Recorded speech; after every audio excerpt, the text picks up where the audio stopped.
آغاز کرتے ہیں ہم سے شکریہ آپ کے وقت کا۔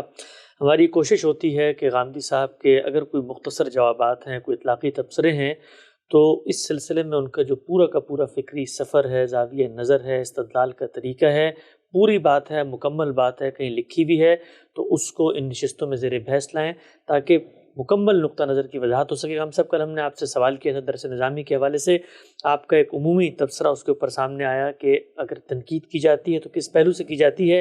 ایک مضمون کا حوالہ غام صاحب نے دیا تھا کہ اس میں لکھ کر بھی انہوں نے وہ سارے نکات مرتب کر دی ہیں جو اس نظام کے بارے میں ان کے تحفظات کو جنم دیتے ہیں۔ ہم سب میرے سامنے وہی مضمون ہے، ہماری تعلیم کے عنوان سے میں چاہوں گا کہ اس کے مختصر اقتباسات آپ کی خدمت میں رکھ کے اس کی توضیح طلب کروں۔ آپ لکھتے ہیں کہ اس ملک کا تعلیمی نظام دو بڑے حصوں میں بٹا ہوا ہے، ایک دینی مدارس، دوسرے دنیاوی تعلیم کی درسگاہیں۔ پہلے دینی مدارس کو لیجئے، ان کی سب سے بڑی خرابی یہ ہے کہ یہ تقلید کے اصول پر قائم ہوئے ہیں۔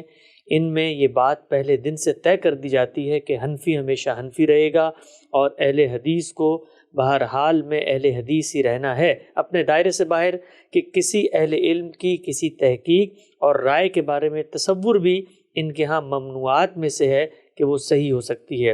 مذہب ابو حنیفہ کا کوئی پیرو ائمہ محدثین کے کسی مسلک کو اور ائمہ محدثین کے طریقے پر عمل کرنے والا کوئی شخص مذہب ابو حنیفہ کے کسی نقطہ نظر کو کبھی ترجیح دینے کے لیے تیار نہیں ہوتا۔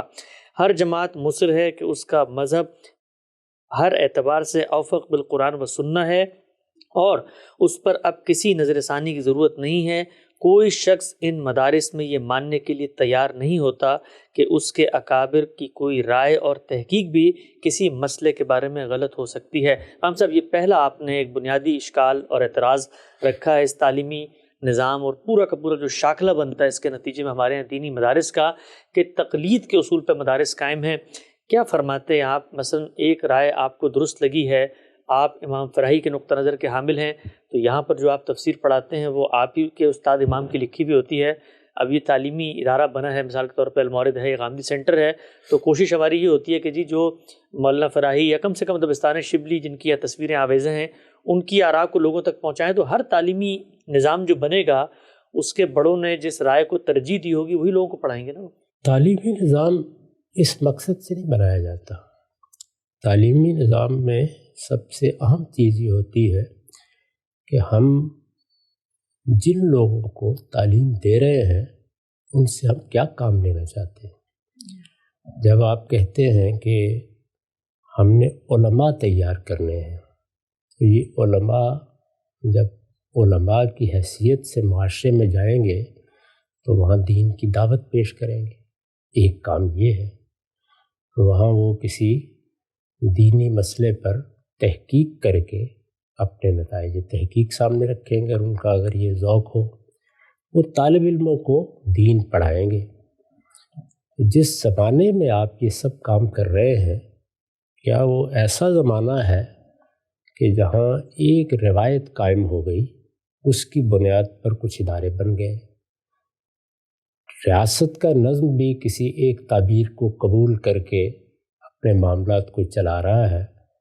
اب آپ کے مخاطبین کے ہاں کوئی دوسری رائے کی طرف رجوع کا سوال ہی نہیں ہے، اور اگر کہیں کوئی آدمی اس سے ہٹ کے بات پوچھے گا تو زیادہ سے زیادہ کیا ہے، گرد و پیش کے ماحول کو دیکھ کر خاموشی اختیار کر لیں۔ ایک زمانے میں یہ چیز ہمارے ہاں رہی۔ اس وقت جس شخص کو بھی دین کے عالم کی حیثیت سے معاشرے میں جانا ہوگا تو وہاں پر آپ کی نئی نسلیں ہوں گی، ان کے ذہنوں کے سوالات ہوں گے، وہ 10 چیزوں کے بارے میں تردد میں مبتلا ہوں گے۔ طالب علم بھی اگر آئے گا اور ان کی بارگاہ میں آ کے دین کی تعلیم حاصل کرے گا تو اپنے ذہن میں سوالات کی ایک دنیا لے کے آئے گا۔ ہم نے باہر کے ملکوں میں آ کے دیکھ لیا کہ یہاں جو نئی نسلیں پیدا ہو رہی ہیں ان کے لیے اب یہ آسان نہیں ہے کہ اماں ابا نے یہ بتا دیا تھا اور دادی اماں یہ کیا کرتی تھی اور نانی اماں نے مجھ کو یہ سبق دیا تھا، تو وہ حساب پڑھے اور ریاضی پڑھے اور سائنس پڑھے، ان میں اپنا دماغ استعمال کرے، ان چیزوں کو نانی اماں دادی اماں کی بنیاد پر مان لیں۔ وہ سوالات کریں گے، بے شمار سوالات کریں گے۔ یہ معاملہ صرف آپ کی نئی نسلوں کا نہیں ہے، بلکہ اس سے آگے بڑھ کر جو لوگ سیاست میں، معیشت میں، معاشرت میں خدمات انجام دے رہے ہیں، دنیا میں آپ جانتے ہیں اس وقت 50 سے زیادہ ملکوں میں مسلمانوں کو ایک طرح کی آزادی یا خود مختاری حاصل ہوئی ہے، ایک طرح ہی کی ہے لیکن بہرحال حاصل ہے۔ اس میں ان کو سیاسی فیصلے بھی کرنے ہیں، معاشرتی فیصلے بھی کرنے ہیں، ان میں بھی دین زیر بحث آ جاتا ہے، ہر جگہ زیر بحث ہے۔ اگر آپ دیکھیں تو پچھلے 100 سال میں انڈونیشیا سے مراکش تک یہ بحثیں ہر جگہ موجود ہیں۔ ان سب کے درمیان میں ایک دین کا عالم جب آ کے کھڑا ہوگا تو وہ کیا کہے گا کہ میں نے مثال کے طور پر مدرسہ فراہی میں یہ بات سیکھ لی ہے، میں نے حنفی تعبیر میں یہ بات سیکھ لی ہے، اب حنفی تعبیر میں چونکہ میں نے سیکھ لی ہے تو اس وجہ سے بس اس کو میں ایسے ہی بیان کروں گا، آپ اس کو مان لیں۔ مجھے بتائیے کون مانے گا؟ ہم بھی اگر یہ بات اس طرح بیان کریں تو کیا اس زمانے میں کوئی شخص سننے کے لیے تیار ہے؟ تو اس میں کوئی حرج کی بات نہیں کہ آپ جس تعبیر کو بھی درست سمجھتے ہیں آپ اس کو دلائل کے ساتھ بیان کریں، لیکن اب لوگ اس تعبیر کی تقلید کرنے کے لیے تیار نہیں ہوں گے۔ کیا آپ حضرات اس کے لیے تیار ہیں کہ مدرسہ فراہی میں کچھ خدمت انجام دے رہے ہیں اور آپ سے یہ کہا جائے کہ جو چیز بھی سمجھ لی گئی ہے، جو نتائج بھی نکال لیے گئے ہیں، ان سے آپ انحراف نہیں کر سکتے؟ ہرگز نہیں۔ مدرسہ فراہی ہو یا کوئی اور مدرسہ فکر، وہ اسی صورت میں زندہ رہے گا اگر دو چیزیں ہوتی رہیں گی۔ ایک یہ کہ ایک صاحب علم نے، دوسرے نے، تیسرے نے کوئی کام کیا ہے، اس میں اگر کہیں کسی غلطی کی نشاندہی ہوتی ہے تو اس غلطی کو درست کرنے کے لیے اس مدرسہ فکر کے لوگ تیار رہیں۔ اور اسی طرح اگر کوئی بڑی شخصیت پیدا ہو جاتی ہے اور وہ یہ بتاتی ہے کہ اصول میں بعض چیزوں میں غلطی ہو گئی ہے تو پھر کیا اس کی طرف توجہ نہیں دی جائے گی؟ یا اس کے سامنے کسی بڑی شخصیت کا نام لے کے اس کو خاموش کرا دیا جائے گا؟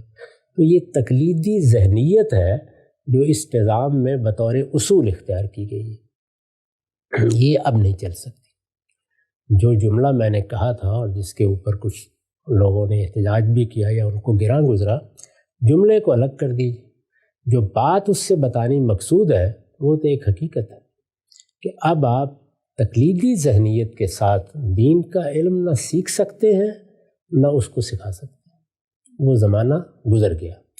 اب دین کا علم بنے گا، اس کے بارے میں سوالات کا جواب آپ دیں گے، آپ ہر چیز کے بارے میں یہ کہیں گے کہ اس پہ غور ہو سکتا ہے، اس میں دوسری رائے بھی قائم ہو سکتی ہے۔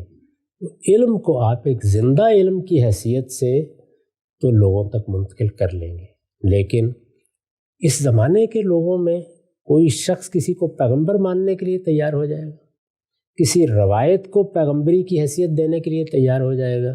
یہ ممکن نہیں ہے۔ ہمارے ہاں لوگ اس دور کے عادی ہیں جب مسلمانوں کو سیاسی اقتدار عالمی سطح پر حاصل تھا، ان کی ایک بڑی سلطنت قائم ہوئی، جیسے کہ پہلے بنو امیہ کے اہتمام میں، پھر بنو عباس کے اقتدار میں، ان بڑی سلطنتوں میں، اور عثمانیوں کو بھی آپ شامل کر لیں، فقہ حنفی کو ایک خصوصی حیثیت حاصل ہو گئی۔ سیاسی لحاظ سے بھی اسی کو مسلمانوں کا قانون مان لیا گیا، بعض علاقوں میں مالکیوں کا نقطہ نظر بھی رہا۔ تو اس سے گویا حنفی تعبیر، دین کی حنفی تعبیر، وہ لوگوں کے شائع و ضائع ہو گئی۔ مدارس بھی اسی پر بنیں گے، قاضی بھی اسی کے لحاظ سے مقرر کیے جائیں گے، فتویٰ بھی اسی میں دیا جائے گا۔ یہ اس دور میں ممکن تھا۔ اس وقت جو پچھلے 150-200 سال میں تبدیلیاں آئی ہیں، اور پھر یہ تبدیلیاں کسی ایک خطے تک محدود نہیں ہیں، یہ عالمی سطح کی تبدیلیاں ہیں۔ مقابل میں ایک بڑی تہذیب اٹھ کھڑی ہوئی ہے جو انسان کو مرکز بنا کر تمام معاشرتی، سیاسی اور سماجی فیصلے کر رہی ہے۔ اس کو سیاسی غلبہ بھی حاصل ہے، دنیا میں عالمی سطح پر اس کی حکومت حاصل ہے۔ اسی تہذیب نے پہلی اور دوسری جنگ عظیم جیتی ہے اور ایک عالمی نظام بنایا ہے۔ پھر عالمی نظام کا سیاسی حیثیت سے بننا تو ایک طرف رہا، سائنس کی ایجادات نے ایسی دنیا پیدا کر دی ہے کہ جس میں آپ کس کو کہاں چھپا کے رکھیں گے، آپ کے بچے ہوں، آپ کے بڑے ہوں، ان کو ایک ایسی دنیا سے سابقہ پڑ گیا ہے جس میں ہر لحظے علم آ رہا ہے۔ علم اچھا ہے، علم برا ہے، یہ بات کا مسئلہ ہے۔ آپ یہ کہیں کہ اللہ کے آخری پیغمبر آئے تھے انہوں نے ایک کتاب دی تھی، تو یہاں تک تو بات پیغمبر سے شروع ہوگی اور سمجھنے سمجھانے کا عمل ہو سکتا ہے۔ آپ یہ فرمائیں کہ فلاں شخص نے یا فلاں شخصیات نے یا فلاں مدرسہ فکر کے لوگوں نے جیسے اس کو سمجھا ہے اس پر اب نظر ثانی نہیں ہو سکتی۔ میں یہ کہتا ہوں کہ اصول ہی میں آپ کی بات رد ہو جائے گی، کوئی قبول کرنے کے لیے تیار نہیں ہوگا۔ تو اس زمانے کے لحاظ سے بھی یہ رویہ صحیح نہیں ہے، اور میں آپ سے عرض کروں کہ علم کے لحاظ سے تو کبھی بھی صحیح نہیں تھا۔ عام آدمی ایک عالم کے پاس جاتا ہے، وہ کوئی چیز سمجھنا چاہتا ہے، سمجھ لیتا ہے، اس کی سمجھ میں بات آ جاتی ہے، قبول بھی کر لیتا ہے۔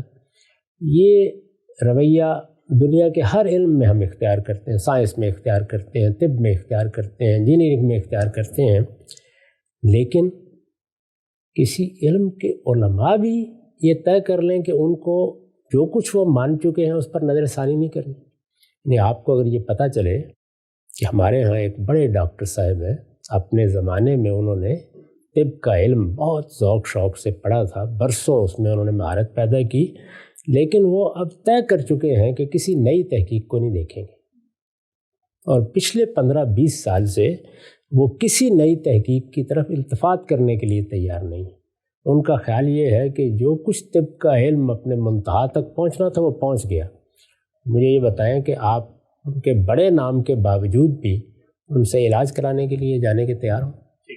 کیونکہ دنیا میں امراض پر تحقیقات ہو رہی ہیں، نئے نئے نقطۂ نظر سامنے آ رہے ہیں، دواؤں کے بارے میں تحقیقات ہو رہی ہیں، تو کسی بھی علم میں، خواہ وہ دین کا علم ہو خواہ وہ دنیا کا علم ہو، جب آپ ایک جگہ مہر لگائیں گے کہ یہاں تک انسانوں کو غور کرنا تھا، اس سے آگے نہیں، تو یہ ہو سکتا ہے کسی دور میں آپ کی بات چل جائے، موجودہ زمانے میں نہیں چلے گی۔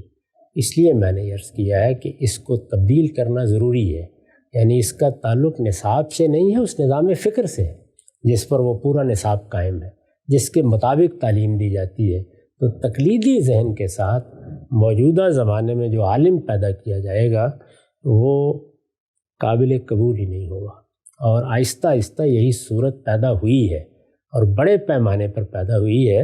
اس سے پہلے کہ لوگ علی الاطلاق رد کر دیں اس سارے علم کو، زیادہ اچھا یہ ہے کہ ہمارے علماء خود اس ضرورت کو محسوس کریں اور اس تقلیدی ذہن سے نکل کے لوگوں کو ہر چیز دلیل کی بنیاد پر پڑھائیں، اور بعد کے زمانوں میں یعنی حنفی تعبیر کے بعد دوسری تعبیریں بھی سامنے آئی ہیں، ان کے بھی لوگ عالم ہوں، اور کوئی نئی تعبیریں اگر سامنے آ رہی ہیں تو وہ بھی اسی طرح سے ان کی نظر سے گزریں، وہ ان کے ماہر ہوں، اس کے بعد ان کا اطمینان ہو جاتا ہے کہ حنفی تعبیر ہی صحیح ہے، اسے دلیل کے ساتھ پیش کریں، پھر وہ دلیل سے پیش کر رہے ہوں گے، تقلید کے انداز میں بات منوانے کے لیے اصرار نہیں کر رہے ہوں گے۔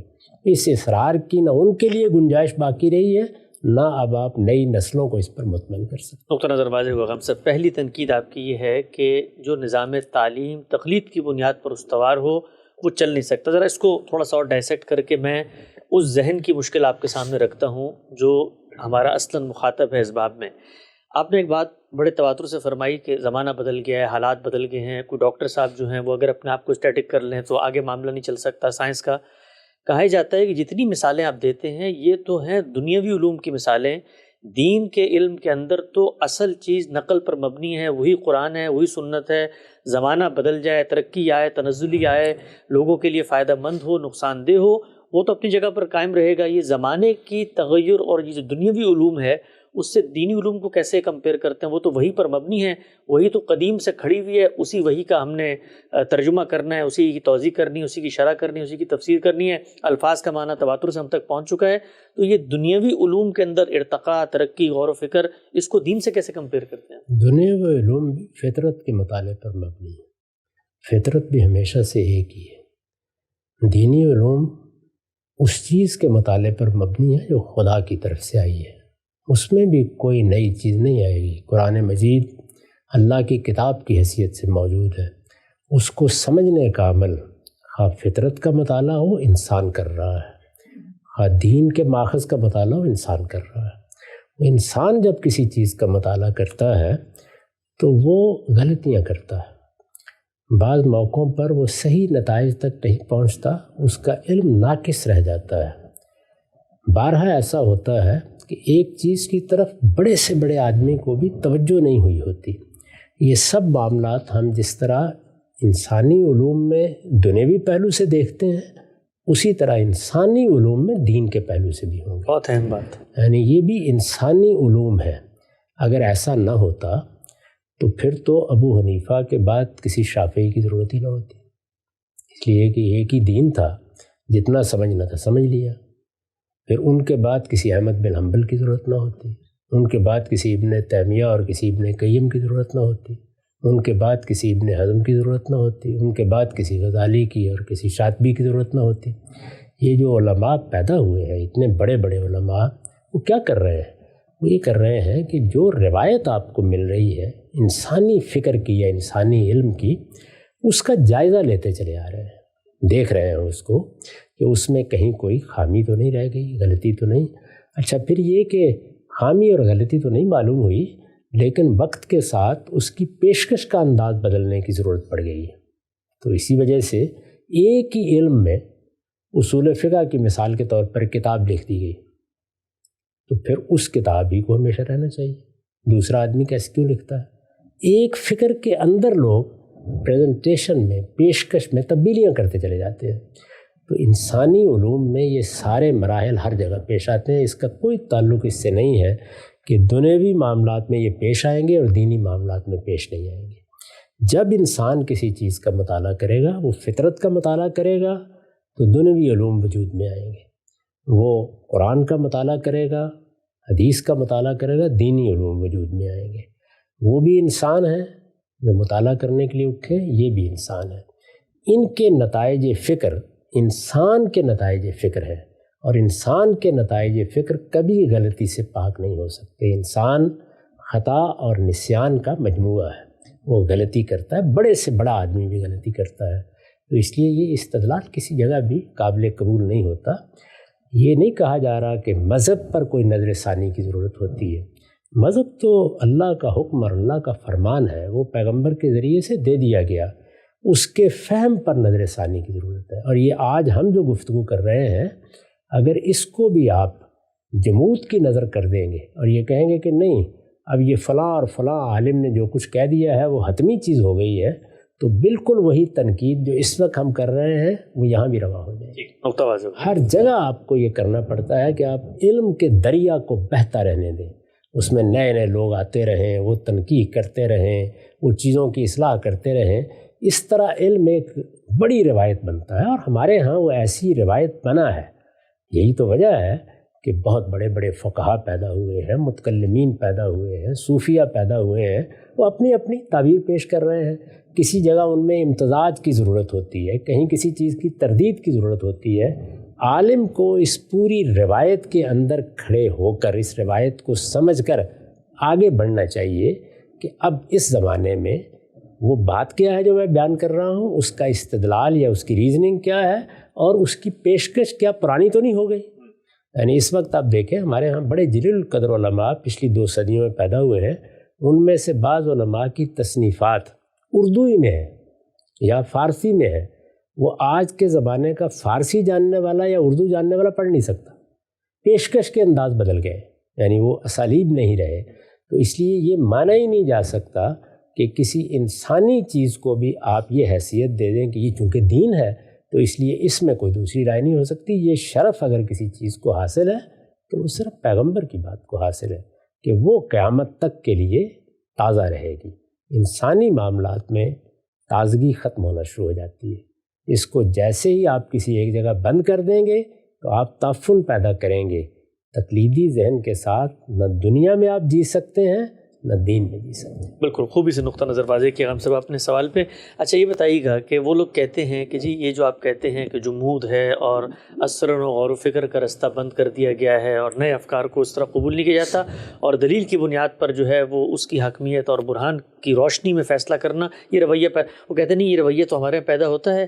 مثلا ہم تو فقہ حنفی کا آپ جائزہ لیں تو امام اعظم سراج الائمہ امام ابو حنیفہ کی جو آراء ہیں، آج جو فقہ حنفی ہمارے ہاتھوں میں مرتب شکل میں موجود ہے، وہ تو ان کے اپنے اقوال سے 80% مختلف ہے، اصحاب ترجیح پیدا ہوئے، اصحاب الرائے پیدا ہوئے، انہوں نے خود اقوال کے اندر مفتہبی اقوال کو الگ کیا، کرتے کرتے کرتے معاملہ یہاں تک پہنچا ہے۔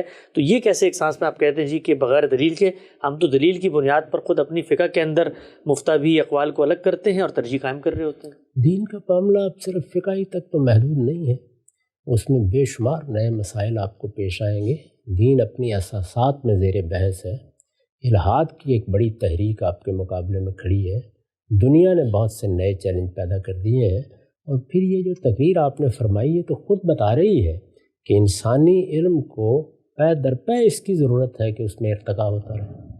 یہ خود یہ بتا رہی ہے کہ ہر مدرسہ فکر میں ایسے لوگ پیدا ہوتے رہنے چاہیے، اور ہوئے ہیں پیدا۔ اسی سے ہماری ایک بڑی روایت بنی ہے، اس کو کسی ایک جگہ پھر آپ روک کس اصول پر رہے ہیں؟ یعنی آج بھی اس کا پورا امکان ہے کہ حنفیہ میں کوئی ایسا شخص پیدا ہو جائے جو آپ کے مفتبی اقوال کا تجزیہ کر کے ان کی غلطی واضح کر دے۔ اچھا، اور اس سے آگے اصول میں غلطی بتانے والا کوئی بڑا شخص پیدا ہو جائے، تو آپ علم کی روایت کو روک کیسے سکتے ہیں؟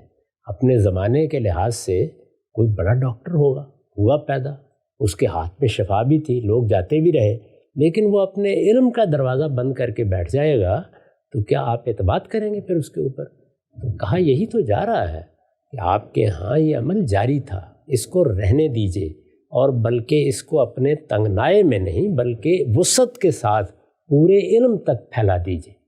جتنے لوگ بھی وہ شافعی ہیں، وہ حنبلی ہیں، وہ مالکی ہیں، وہ کسی اور نقطہ نظر سے تعلق رکھتے ہیں، ان سب کی چیزیں آپ کے ہاں پڑھی جائیں، پڑھائی جائیں، ان کا جائزہ لیا جائے، اور تنقیدی مطالعے کے بعد تنقیح کر کے آپ ایسے عالم پیدا کریں جو اپنی رائے قائم کریں۔ بے شک وہ حنفی ہو، کوئی فرق نہیں پڑتا، لیکن اگر ان کی رائے تحقیقی مطالعے کے بعد قائم ہوئی ہے تو وہ پھر لوگوں کا سامنا کر سکیں گے۔ اگر وہ تقلیدی ذہن کے ساتھ کسی چیز کو پڑھ کے آئے ہیں اور یہ سمجھ کے آئے ہیں، یعنی یہ تقریر انہوں نے سنی ہے بار بار کہ ہمارے علماء نے جو کچھ کرنا تھا کر دیا، تو جو کچھ کرنا تھا کر دیا یہ آپ جس میدان میں بھی کہیں گے اور جس دور میں بھی کہیں گے، آپ علم کا دروازہ بند کر دیں۔ ایک نقطہ نظر واضح ہوا۔ اچھا غام صاحب، ایک اور ذرا مخمص سے خیال فرمائیں۔ دنیا بھر میں یہ ہوتا ہے کہ جو نظریات بڑوں کے ہوتے ہیں وہ بچوں میں ایک عمر تک منتقل کرتے ہیں تاکہ بچے ان میں ٹریننگ پائیں، اور پھر جب صلاحیت پیدا ہو جائے تو آگے اپنا غور و فکر کا عمل کریں۔ میں اگر سمجھتا ہوں بھئی گوشت کھانا انسانیت کے لیے مضر ہے، جانوروں کی جان لی جاتی ہے، تو یہی نظریات میں اپنے بچوں پہ بھی سب سے پہلے اپلائی کروں گا۔ میرا کوئی قومی مزاج ہے، میرا کوئی ورلڈ ویو ہے، بچوں میں منتقل کیا جاتا ہے۔ یہاں پر اگر کچھ بزرگوں نے یہ خیال کیا جی فقہ حنفی جو ہے وہ اس کے دلائل زیادہ قوی ہیں، تو اب وہ دلائل کے ساتھ اپنے بچوں کو جو مدرسے میں دینی علم کی تحصیل کے لیے آ رہے ہیں ان کو دلائل پڑھا دیتے ہیں، ساتھ ساتھ بتاتے بھی ہیں کہ بھئی خلاف للشافعی، شافعی کا نقطہ نظر اس سے مختلف تھا تو اس کی یہ دلیل ہے، ہماری یہ دلیل ہے۔ تو انہوں نے تو اپنا کام کیا جس کو وہ درست سمجھتے تھے، ان کے پاس اس کا استدلال موجود تھا، بچوں کو انہوں نے وہ منتقل کر دیا۔ اب آگے بچے کو اگر امام شافعی کی رائے اچھی لگتی ہے تو وہ کہیں شافعی کے مدرسے میں چلا جائے۔ ہاں، وہ جائے گا تو پھر جا کے 8-10 سال وہاں لگائے گا۔ تو آپ کو ایسا نظام تعلیم بنانا چاہیے کہ جس میں بچہ آپ کی رائے کو بھی جانے، طالب علم کہیے، ظاہر ہے کہ بچے تو نہیں رہتے، طالب علم آپ کی رائے کو بھی دلیل سے سمجھے اور دوسری آراء کو بھی دلائل سے سمجھ لے، اور معاملہ صرف حنفی شافعی میں نہ رہے بلکہ اس کے بعد بھی جتنا علم پیدا ہو رہا ہے اس پوری روایت سے واقف۔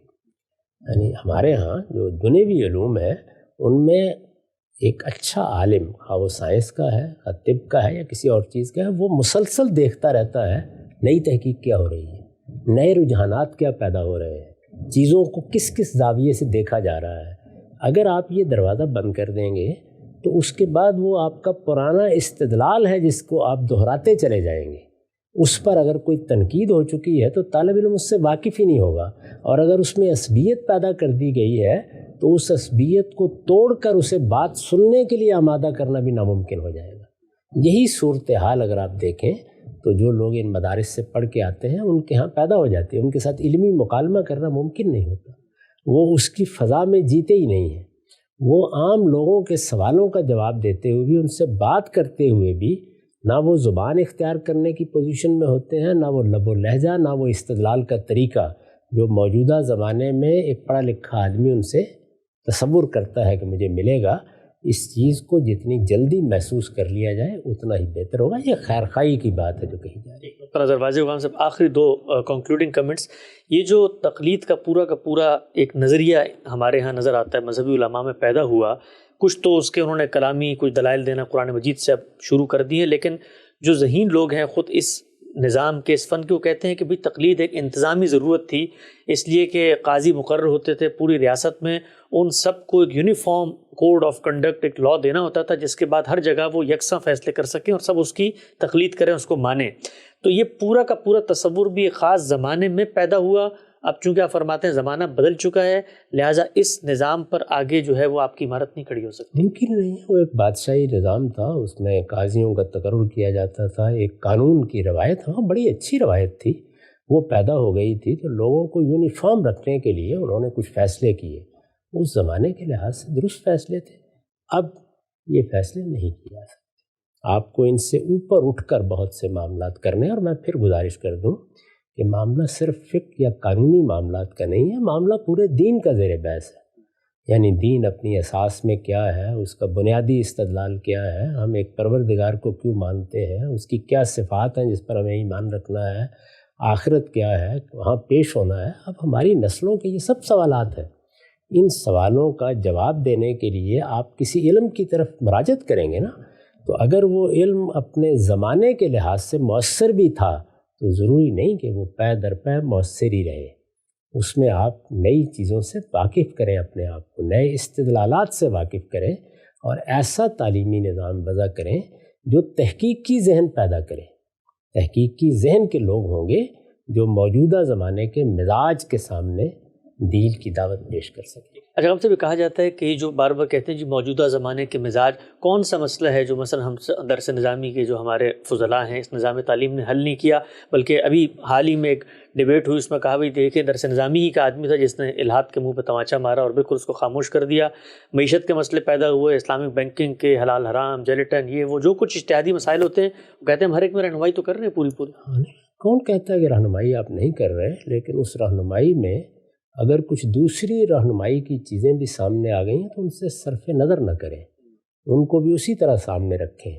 یعنی دنیا میں اگر مالکی فقہا اور اگر شافعی فقہا کوئی آراء قائم کر رہے ہیں تو وہ بھی اسی طرح زیر بحث آئیں، ان کا استدلال بھی اسی طرح تنقید سے گزرے.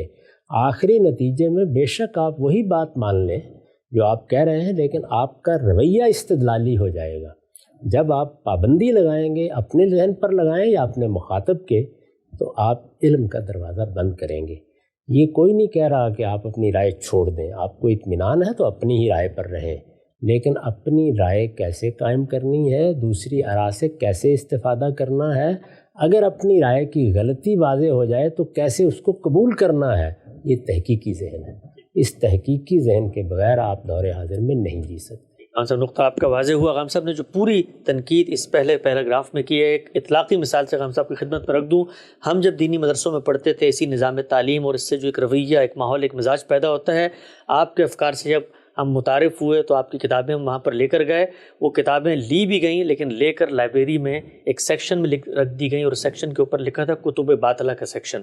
تو یہ وہ رویہ ہوتا ہے جو نتیجے کے طور پہ کہ پہلے سے اب جب علماء آپ کی کتابیں پڑھ رہے ہیں تو اب وہ اطلاقی تنقید کرتے ہیں، کہتے ہیں 50% ان کی بات ٹھیک ہے، 50% ہماری بات ٹھیک ہے.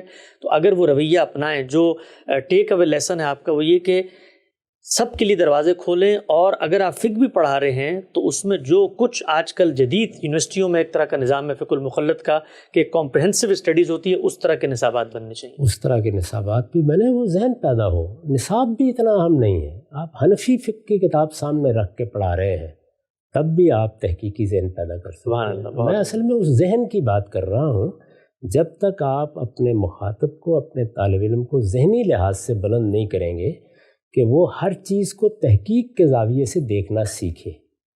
پہلی بات جو میں نے پچھلی نشست میں عرض کی تھی وہ یہ تھی کہ کم لوگ آئیں اس جانب، ذہین لوگ آئیں، وہ لوگ آئیں جن کا ایپٹیچیوڈ یہی ہے، جو فطری طور پر دین کے عالم بن سکتے ہیں. ایک تو پہلے وہ کام کرنا چاہیے. اور اب جو میں عرض کر رہا ہوں دوسری بات وہ یہ ہے کہ ان کے اندر وہ ذہن پیدا کریں کہ وہ چیزوں کی تنقید کر سکیں، دیکھ سکیں اس کو، اور ایک خاص مدرسہ فکر سے بلند ہو کے دیکھ سکیں.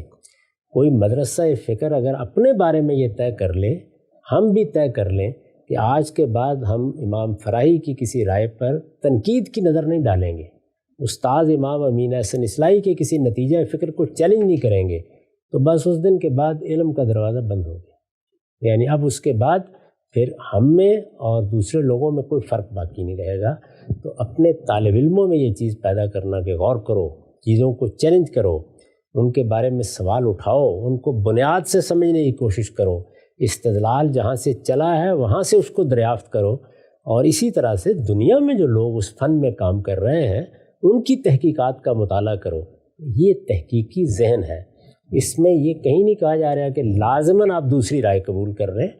آپ اگر دلیل کی بنیاد پر اسی نتیجے پہ پہنچے ہیں کہ جو پہلے آپ کی رائے تھی وہی صحیح ہے، اسی کو پیش کریں، لیکن ذہن یہ ہونا چاہیے۔ نظر واضح ہو گیا غام صاحب، وقت یہاں پہ ختم ہوتا ہے۔ درس نظامی پر غامدی صاحب کی کیا تنقید ہے، سلسلہ گفتگو کی دوسری نشست تھی، آگے بڑھائیں گے بات کو، وقت یہاں پہ ختم ہوتا ہے، دوبارہ حاضر خدمت ہوں گے، اب تک آپ کا بہت شکریہ۔